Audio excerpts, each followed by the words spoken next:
Hi, I'm Phil Dvorak with Recovery Church Movement, and this is Real Conversations presented by Studio RC. And today, I'm excited to have with me Andy Partington. And Andy and I have got to have a few conversations and get to know each other a little bit. And he's an author. He's a part of this group called Novo Communities, and it's just really excited. It's really nice to when you meet someone who has is in a similar lane, a similar love, a similar passion, in particular the recovery community and those who have been impacted by addiction. And so I know you're going to have we're going to have a great conversation, and I know you're going to be encouraged by this conversation today. So welcome to the conversation, Andy. Thanks, Phil. It's good to be with you. Good to talk some more. Well, I'm glad you're here today. Can you just, I know you have a book, Hope in Addiction. I haven't had the opportunity to read through that yet, but getting to know you, and can you give us just a little bit of a summary or insight of maybe why you wrote this and what this book is about for our listeners? Yeah, for sure. I've been in and out of the addiction recovery treatment field for a good number of years, and latterly I've been working. We launched Novo Communities back in 2015, really with a vision to create transformational communities for folks struggling with addiction in the developing world. So coming along as an empowering partner. But alongside all of that, I guess, interesting, the book kind of started with my own desire just to push deeper into my understanding of addiction and recovery. And I think seeing a kind of gap out there, within the Christian world, among pastors, church leaders, etc. I think there's a dearth of resources to help folks on the outside of all of this to really understand what we're about, what our heart is, how addiction works, how recovery works. And so the book's really just my attempt to get into that and to say, hey, here's your go-to introduction to this subject. This is what's going on with those that you love who are dealing with addictions. This is what's going on in the rehab, the Celebrate Recovery, whatever touch point you've got with addiction and recovery. It's really the desire is to equip pastors, family, friends, etc., with some really deep understanding of addiction. My experience has been, and it's changed in the U.S., but if you went back 15 years ago or 20 years ago, pastors had, some of the larger churches had Celebrate Recoveries. Obviously, those were going, but very few had like a developed doctrine or theology or however you want to look at it around addiction, and they hadn't given it much thought. And it's such a it was kind of those people over there is how they viewed it versus, no, this is us. This is our families. This is our children's, our cousins, our brothers. It's us. But that's shifted a little bit, which is good. But I also don't think that people have really dove deep into just an understanding of what is addiction and what does this look like. They think, oh, it's all sin or it's all mental health, or they would put it in these all categories, and very few of them have really struggled with it. And so at least now they're open to reading resources like this, to having conversations, because for years I would go, some churches, the response would be, and we don't have those people here. And I'm like, oh my goodness. Yes. Yeah. No, I think that's exactly it. I think obviously the tragedy of the addiction epidemic is true tragedy. One of the things that I think as the church more broadly that's come out of it is a recognition that, there's this vast floodplain out there of where addiction touches us, and that it's inside the doors of the church. This is no longer something we can treat as a side hustle. And so let's understand it, let's make sure we all get what's going on here to the best of our abilities, and we're able to engage with people meaningfully in terms of whether their addictions are what we might call the small stuff, that remains hidden and it's in the corners of our lives, or it's the big stuff and it's the tragic stuff. Absolutely. Now you've had, I mean, obviously you're well educated. You have experience in ministry. I think you have your PhD, correct? And I mean, but part of your life story and why this has been a part of your journey is it's been part of your journey from childhood. Can you share a little bit more, like about growing up, how you grew up, and the exposure that you had for those listening? Yeah. I sort of joke that I went into rehab at 3 years of age, and I didn't leave until I was 18. And the story is my parents felt a really strong calling into addiction treatment work back in the 80s, very early 80s. And back then, the norm was for families to move on site into the rehab setting, and really to form this community together as husband, wife, kids. And so I grew up at a place called Yeldall Manor, a residential rehab in the southeast of England. And yeah, really, I mean, it's interesting. Entering into adulthood, I assumed that it would not be my world as I went into adulthood. But God's got an interesting way of working. And so, yeah, very much for me, the roots of all of this are from growing up, eating my evening meals with the guys on the program, running around the big estate there, helping guys with their work duties, going into fellowship meetings, just being a part of what for me, and it was an amazing experience. People sometimes say, well, what was that like? And the reality is it was entirely normal for me. And I, thankful to God that me and my two brothers can really only just see positives that came from it. It was a dynamic, fun, interesting place to grow up. And yeah, there's a seriousness, right? And I think actually that's probably long term what's impacted me the most was living in a community where people are fighting for their lives, and you've got to go deep with one another. Well, I mean, I love that. I mean, in the U.S., I don't know if we ever had that kind of movement within recovery. Really, I mean, there are a few. There's a few treatment centers even now, very few, that will allow mothers to stay with their children and try to have that happen. But I think in our culture, and it might be, I don't know, it might be our Puritan heritage. It might be, I'm not sure where it comes from, but it was the separating and isolating of the addict and alcoholic from the rest of the family. And, the isolation is not where true healing is going to take place. And I think that's probably, if I'm hearing you, a part of your DNA is just like, man, we need community, we need fellowship. Exactly. And I mean, I wouldn't take my kids today, I think, and raise them in a rehab setting. So, it was something about the time, and I do see the grace of God and the protection of God on that.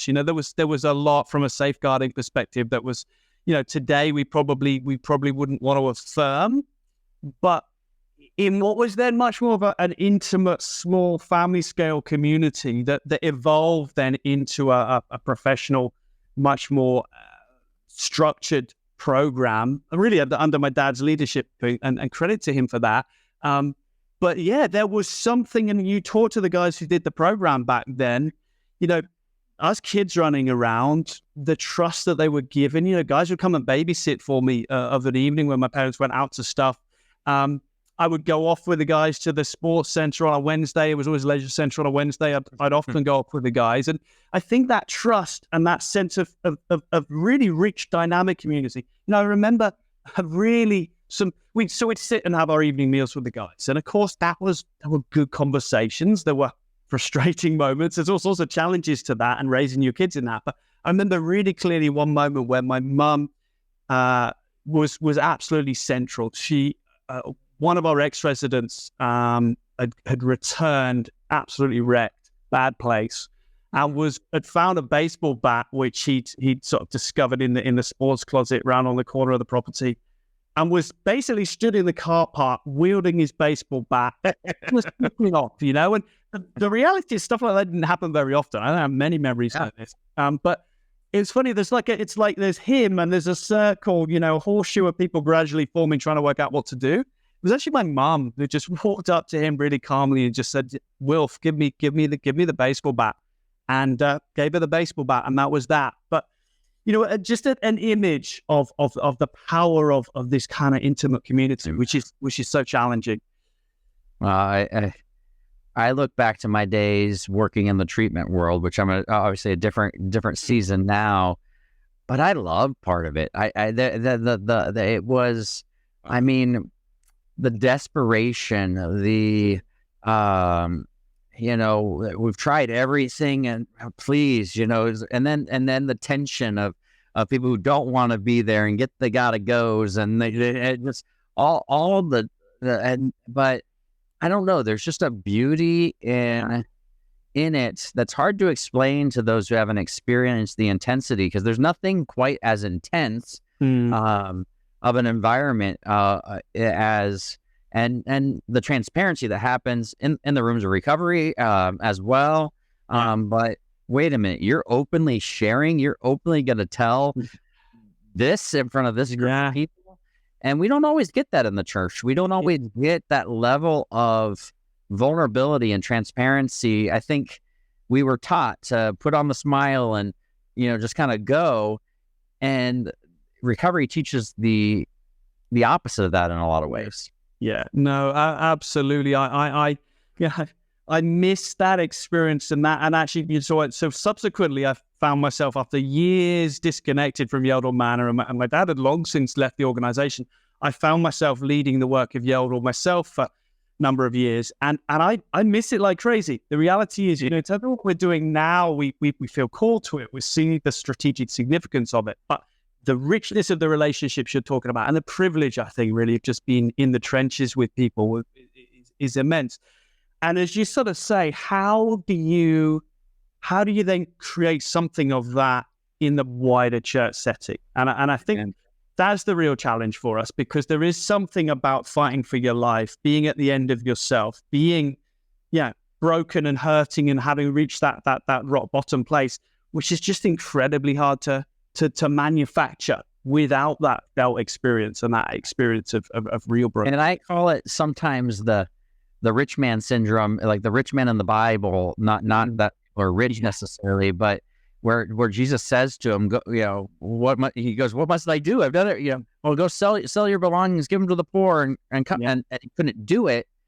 It's addicts and alcoholics when they're in that state of absolute desperation. They're like, yes, have your way with me. Yeah, but the church in particular in the West, which isn't the center of the church anymore, which is probably a good thing, but in particular in the West, it has that syndrome of, well, what do you mean? I need to give this up or surrender this? No, I'm not going to. My kids are going to go to the soccer game, and we're going to go to the movies, and and those are all good things. Yeah. But it's hard to have that gift of desperation. It's hard to live saying, yes, Lord, have your way with me. And there's something special about a redeemed addict or alcoholic who's on this journey, who's recovered, who's moving that way, that they get it. And it's like, okay, Satan, I've lost it before. You're not taking me down again. Versus, I have first world problems. My transmission's going on my car, and we have some septic issues at my house, and those kind of things, they get me so distracted. But when you've lost everything and you're just and Jesus has redeemed you and rescued you, oh my goodness. And I think the church globally, we have been, and I won't say globally again, but I think the capital C church in a lot of ways has had a season of trying to put on the bright front and say everything is perfect and everything is good. And there's been a reckoning on that and a shift in that, where people are starting to realize, no, we can be vulnerable, we can be transparent, we can be honest. And my hope is that the recover movements that are happening with the recovery world, like what you have in Recovery Church, can be an example to the larger church of, hey guys, it's okay. Not only okay, this is beautiful. We don't have to. I was talking to one of our team members the other day, and he was sharing that the pastors at the one church we're like, why are you always sharing that your story of recovery? People want to know. Don't you want people just to know you as a pastor and not know that you're the addict pastor? And it's like, oh, you're missing the point here. The power is the story of redemption. Yeah, really. And it's interesting. One of the questions I'm often asked is, what can the church do for those who are dealing with addiction? And the answer to that question is actually really the answer to the question is, what can the church do for itself in an age of addiction? Which is bring in those who've got experience of addiction, of recovery. Like, bring them into the center of church life. And I love, in terms of what you guys are doing with Recovery Church, that center being a kind of intermediate space, a meeting point, because I really think that's it. I'd be so richly blessed in my walk with God through being immersed in recovery community. I'm not faced serious addiction myself, but I've been the beneficiary of the hard-won, difficult experiences of those I've loved and have been a part of my life. And I think, actually, if we want to see renewal in the church, and certainly if we want to see the church become a place where actually there's healing and wholeness and restoration for those who are dealing with addictions of all kinds, we need to bring those who've got that kind of story right into the middle of things, not to set people up on pedestals so they can fall off and all of that stuff, very carefully, but you feel like maybe we're on the tipping point where, like you say, we're fed up with the show, we're fed up with the performance, we're looking for something deep and real. And I think that's where those who've dealt with addiction have got a really prophetic voice, actually, in reality, to lean. I would love for the church to hear the heart of what you were saying there, and the reality would be is Recovery Church wouldn't be needed. Ideally, if we're this bridge, we're trying to stand in between, and some people will push on me, well, you're making yourself less than. I'm like, no, that's not what we're doing here. Well, you're not fully church. You're not fully. We're kind of in that, and we want to be in that tension on purpose. Because I think part of is happening is recovery of people, individuals, but also the church in this process. The churches that we're part of are growing and changing and understanding that, no, it's not those people again. And the more we can see that bridge take place, I think the healthier, and ideally, eventually, Recovery Church isn't going to be needed. The local church body is going to be a place that's safe and empowering and encouraging and challenging and healthy, where people are able to share their burdens openly. I mean, I was at one of the recovery churches. I can't remember which location, but all of a sudden on this trip that we just did as a family, and one of the people were praying, and the pastor was praying about someone who was a part of the church who just got arrested. Well, then the wife was praying about her husband who was arrested, and then the kids were praying about it, and it was like, wow, when was the last time on a Sunday morning a church community really dove into those things openly, and it wasn't a secret. It wasn't like we're whispering before, I know what you're going through, if I can help with anything, or no, we're as a family, we're lifting this up before the Lord. Your husband just got arrested, And I don't think I know a soul, whether they've got an addiction story or not, who wouldn't walk into that and hear that and be deeply moved by that, deeply encouraged by that, humbled by it. It's good, in the truest sense of the word. What you just described there is a good thing. Yeah. It just struck me. I don't know whether this chimes or not, but a recovery church, I just feel like you've kind of peeled back to reveal the word recovery, which is actually a sign that's over every church. That the reality is we're all recovery churches. We might just not be aware of it and engaging with it and actually doing a great job with it. But and all the more, not just in the sense of recovering from the power of the enemy over our lives and our slavery to sin and all in all its various forms, but actually more and more today, because again, addiction is so in our midst. It's such a part of normal experience in the West, as you say, and elsewhere too. Amen. Well, on that and elsewhere, I mean, I know your journey. My experience has been very America-centric, United States-centric. That's just been my journey and my experience. I mean, I've traveled. I was a part of a mission organization that was an international mission organization, but and I've had for an American, a decent amount of traveling. But your experience, you've had a lot of exposure. Kind of twofold to this question: what kind of universal things have you seen about recovery and the recovery journey in this world? And also a secondary kind of selfish point is Recovery Church Movement is starting just to tap into the international, in particular in the Latin America. We're going to have our first recovery church in Costa Rica. And so we're just starting, and we have other people who are reaching out internationally, just starting to dip our toe into the international world. We've had people reach out to us from Africa, other places, but Central and South America is a little easier to start for us. Sure. Yeah. But what are some of the universal things, some of the different things, and also any insights or advice for the Latin and culture that we're stepping in that you have seen that might be good for us?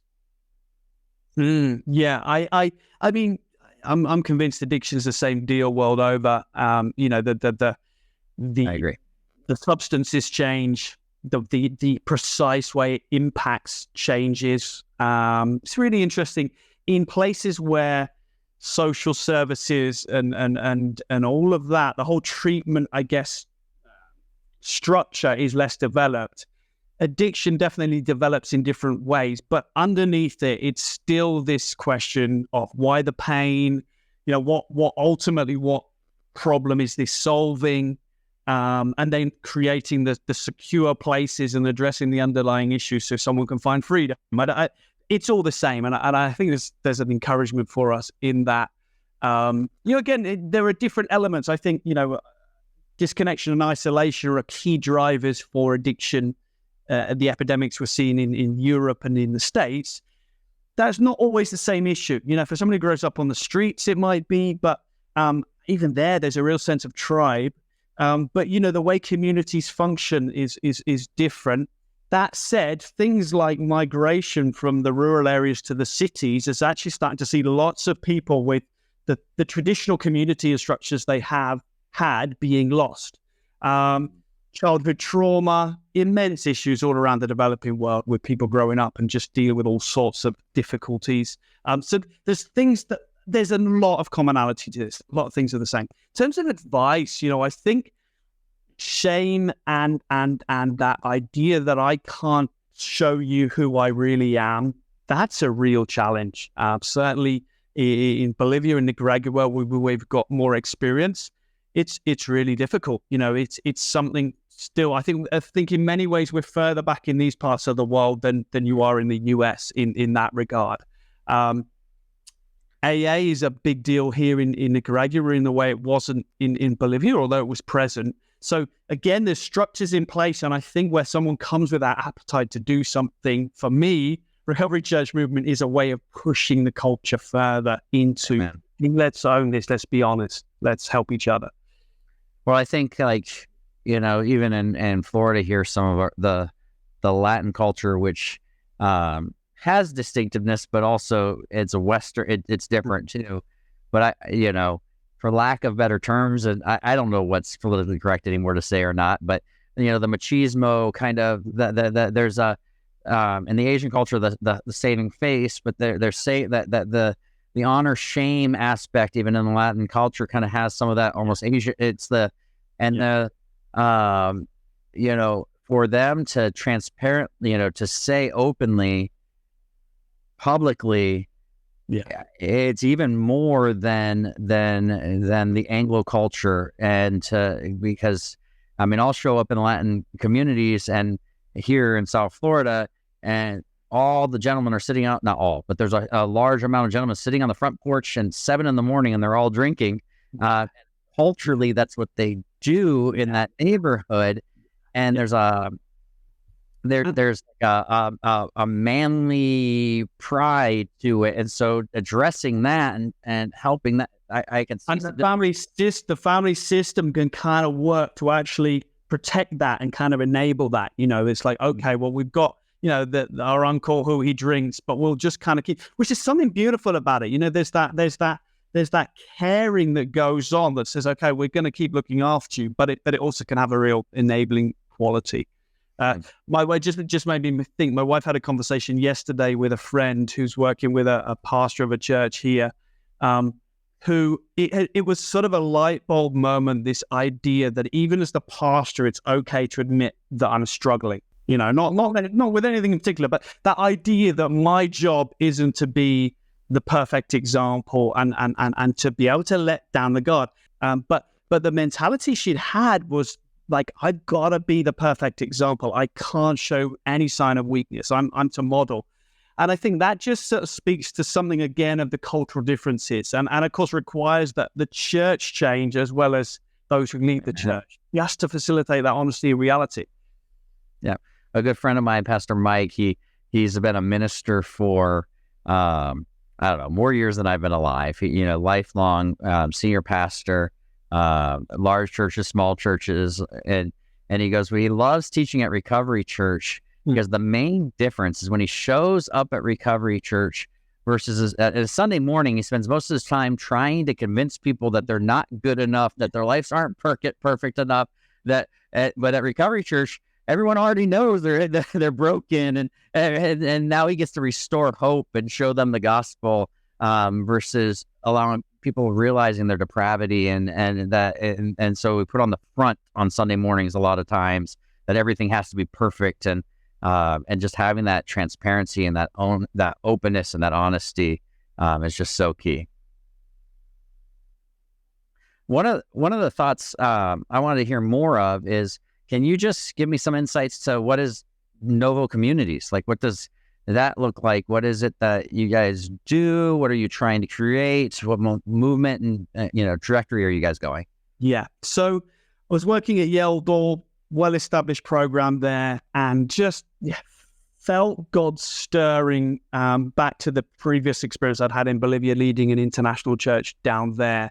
And the reality is what you find in lots of the developing world is loads of people who've got a heart to help those in addiction, and Christians are at the forefront of that, and doing a fantastic job in many respects of really creating places of healing, restoration, and wholeness. But actually, as you come alongside, so often the approach to addiction care is very punitive. It's quite aggressive. When it's Christian programs, the focus tends to be worship, prayer, Bible study, repeat. And of course, obviously, those things are immensely significant. There isn't that holistic approach, that Christ-centered, but actually saying, hey, there's all these other things going on. And there's also a lack of resourcing. At the end of the day, there's a real need for training, encouragement, financial resources. So really with Novo Communities, there's two phases to it. The first phase down in Bolivia was to pilot I talk about sort of re-engineering what we did at Yeldor so that it would work and be sustainable in a developing world context. So in 2016, we opened a residential program in Santa Cruz, Bolivia, and that's been running well, local leadership. I've now moved out of the country and it rolls on. They're doing an amazing job down there.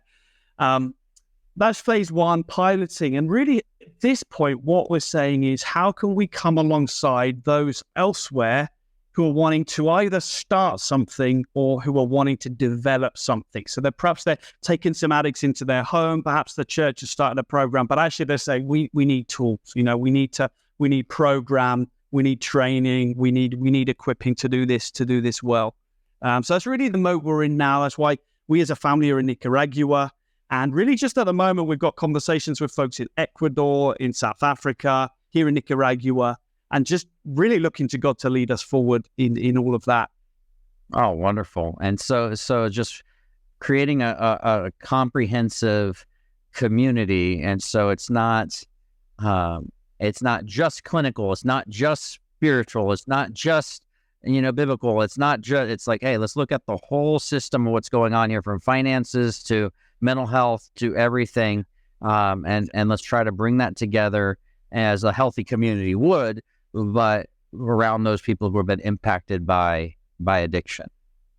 Yeah, precisely. And in that, in terms of the spiritual component, saying, hey, it's not you got to pray the prayer to walk through the doors. It's not that you've got to act the part day in, day out to stay here and keep being fed.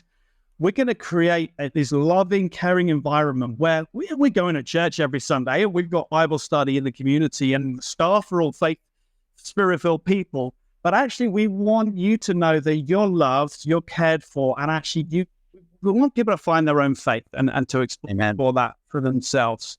Sometimes less is more, and sometimes you've got to step off the gas a bit to actually allow space for God to do His work, not for us to get in the way. Well, yeah, sometimes you have people, and it's almost like for lack of a better term, like the jailhouse religion, or the, some programs and stuff. It's like when they're in the system, it's so intense that they can't help but just answer the right questions, or they're trying to do that, versus giving people space to really admit their doubts and really admit their questions and really allow God to work and minister through all of that. I love at the One Recovery Church, we share a story, but we call him Crispy.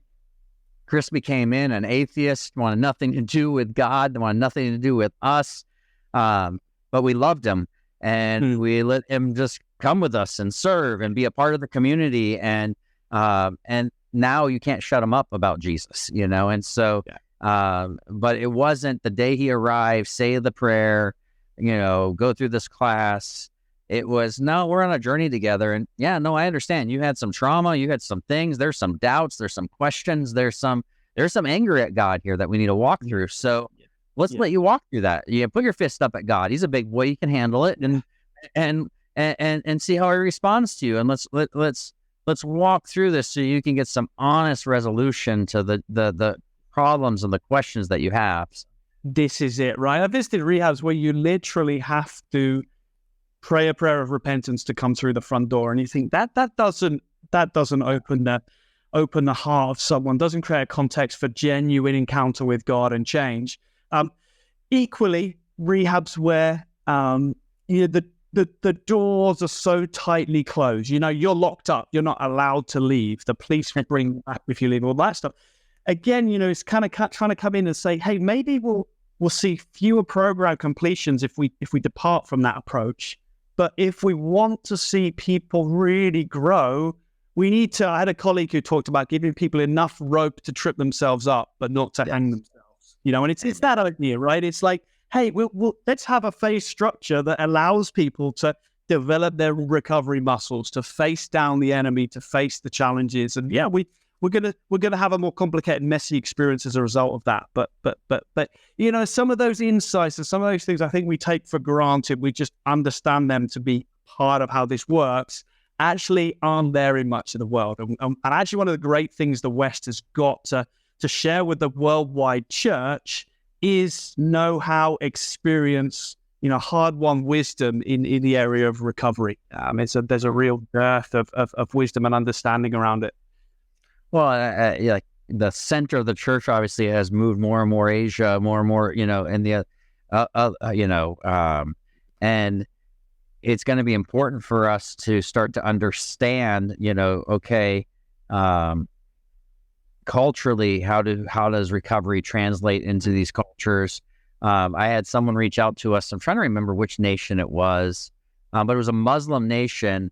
And the way the country was structured is, if you were in active addiction, it was criminal to the point of maybe death.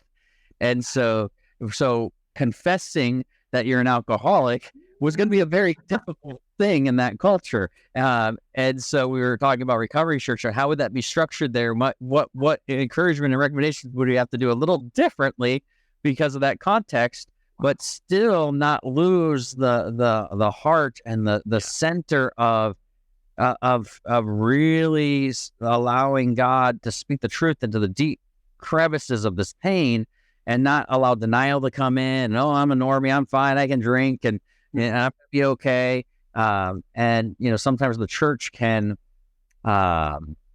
we can hide behind scripture and hide behind other things. Oh, I'm a new creation. Well, for an addict or alcoholic, they hear, oh, I can drink. And that's not what the person is meaning by a new creation. As someone who struggled with alcoholism should go start drinking because they're a new creation. So educating the church and walking alongside the church, having compassion on the church is going to be important in this next season. Really, hugely so. And again, as we were talking about in the West, that what the recovery world can bring into the wider church, that applies where we are every bit as much as where you are. Again, I think it's going to start with recovery folk, a lot of this stuff, the vulnerability that leads to true renewal. Well, I don't see anything that would bring God more honor or excitement. You look through what Jesus did in healing the lepers and all the parables. It's like he's taking the outcast, the person who has nothing, who everyone has given up. In a lot of ways, addicts, alcoholics are the lepers of today. And wait, he's redeemed you. He's restored you. Yeah, your family's coming. Wait, and he's using you for his purpose. Yeah. Oh, wow. Yeah, and that gives a testimony to the power of God in a way that you just can't deny. And so I just see God wanting to use that more and more in this season. The darker things get in some areas, and the more we have so much, from cell phones to everything that's just constant stimulus. We're all set up for addiction like crazy right now.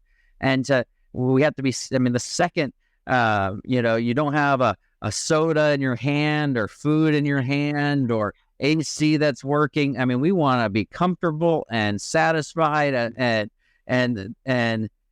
I think God is going to allow some more of addiction and these kind of things to be, and people to be risen up through that, to just show our need for him. And I think recovery allows for people, there's nowhere else to go. Where else are you going to turn? You can't do it in yourself. You need God. And I think that's just, it's going to be a beautiful season I hope we enter into.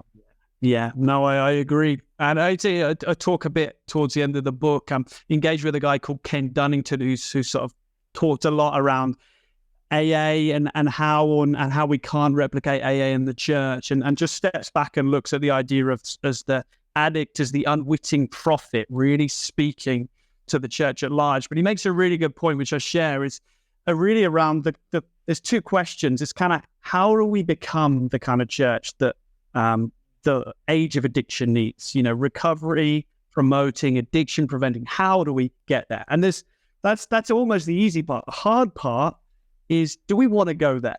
And actually, I think you're right. I think there's a tremendous opportunity. I think there's tremendous kind of deepening and enriching that can happen, and I think will happen. I think there'll be a backlash too, because I think this makes people really uncomfortable. And I think, again, lots of people are not from a compassionate perspective, lots of people are not in a safe place actually to engage at the level we want. And I think sometimes from our perspective, we also need that really compassionate outlook that says, sheesh, if you're immersed in a world that won't let you lose face, that if you're immersed in a world where the slightest chink is going to be prized open and you're going to feel exposed and you're not going to be well treated in that, if it's not a safe place, it's really hard to do it, And I think this is the thing. People are longing to be known, and what the age of addiction needs, both for those who deal with addiction and those who perhaps are just struggling with bad habits and consumerism and just a sense of like life is a bit blah. Actually, we all need the same thing, which is depth with God, depth with one another. Amen. Can you, so you have Novo Communities, but you also have this Novo Adventures. And I think for the recovery church community, understanding what Novo Adventures is and what it's trying to accomplish, might be some of our crazy friends who will love the idea of it. Can you share a little bit of that? We need you guys for this one, and this is what we need is for motorcyclists who are part of a recovery church movement to come do tours of Bolivia on motorcycles with us to generate income for Novo Communities. So back in 2019, just before a global pandemic that shut international travel down, which you can imagine caused major dramas, we launched Novo Adventures, which is a motorcycle tour company.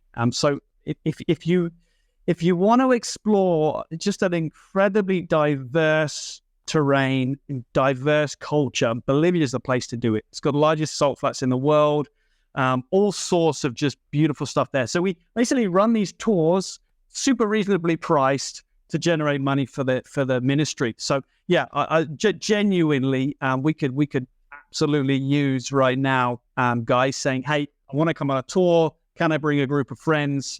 Can we make this a Christ-centered experience? One of my hearts is to actually do these tours, and we've done a number over the years whereby it's a group of lads saying, we're going to do this, and we're going to support one another. We're going to connect with God through the process. We're going to do devotionals. We're going to share stories and open up to one another. That's Novo Adventures. So it's a pretty high adventure. I mean, motorcycle rides through Central or South America. I was reading one of them was like the Death Trail or whatever, some crazy name like that. I didn't mention it Death Road because it sounds worse than it is. But yeah. One of the most amazing roads you'll ever ride on, and it used to be. There's a road in Bolivia between La Paz and then the lowlands, and you descend on this road. Well, actually, you drive up it, but the differentiation in elevation is something like 2,000-3,000 meters. It's immense. You do it in half a day. It used to be a two-way road, and at one point, the United Nations designated this road as the most dangerous in the world. Now, today, it's a brand new road, which is also a spectacular ride on asphalt. But the original most dangerous road in the world is this single track that creeps along the edge of a mountain with these big drops. So some of our tours take it in. But yeah, it's amazing. What I will say is we've had very experienced riders who come with us. We've also had, I had a buddy who learned how to ride on the trip, and I know guys who've had come with very little experience of off-road riding, and I've just lapped it up. It's a fantastic context to learn in. Not much traffic on the roads, and just stunning scenery.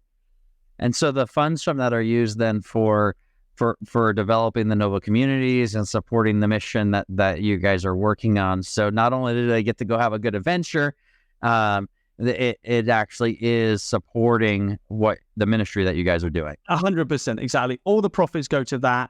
The Novo Adventures is based in our rehab facility in Santa Cruz, Bolivia. So when you come and pick up the bikes, that first morning we're there, and then when you come back, we end at the rehab. And actually, depending on what people want to do, there's an opportunity then to do some days voluntary work, to get stuck in doing some sort of mission project. It just depends on the group. But the minimum, people come, and normally we do a meal with the guys in the program. Wonderful. So yeah, and are all the guys in the program nationals, or are there of local community there? For the most part, the Bolivian guys, we've had guys from Argentina, from Peru. We had a guy from the US for a very brief period of time at one point. So we're wide open to whoever, but predominantly it's guys from across Bolivia.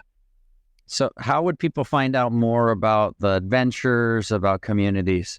Yeah, so novocommunities.org is our website for communities. There's links on there across to Novo Adventures, and then novoadventures.com is our website for adventures. One of my favorite pieces of video about Novo Communities is actually slap in the middle of our Novo Adventures promo.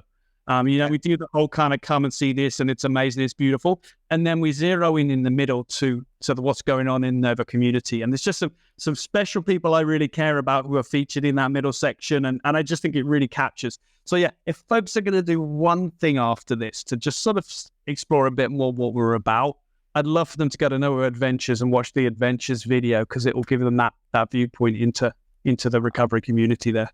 Well, I love that, how God has positioned you and your whole entire journey from childhood till now to be able to pour into this community. And I love that you're a big thinker, big vision, thinking kingdom. We all get in our little worlds and our little bubbles. I think even in early recovery, it's just natural that way.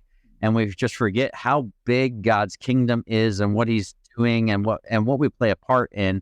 And so I want to encourage the Recovery Church community, anyone who's listening to this, to check out Novo Adventures, to see. I know there are some of our crazy motorcycle enthusiasts and dirt bike guys and all that kind of stuff that are out there. That how fun would that be to have a team go and do that and experience it and have a purpose behind it, support what you guys are doing, and come together as a team.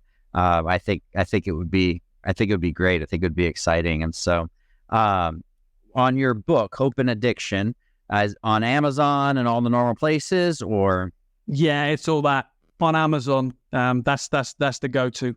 But wherever, I think all those kind of online retailers have got it. I think down to Walmart have got it actually. So yeah.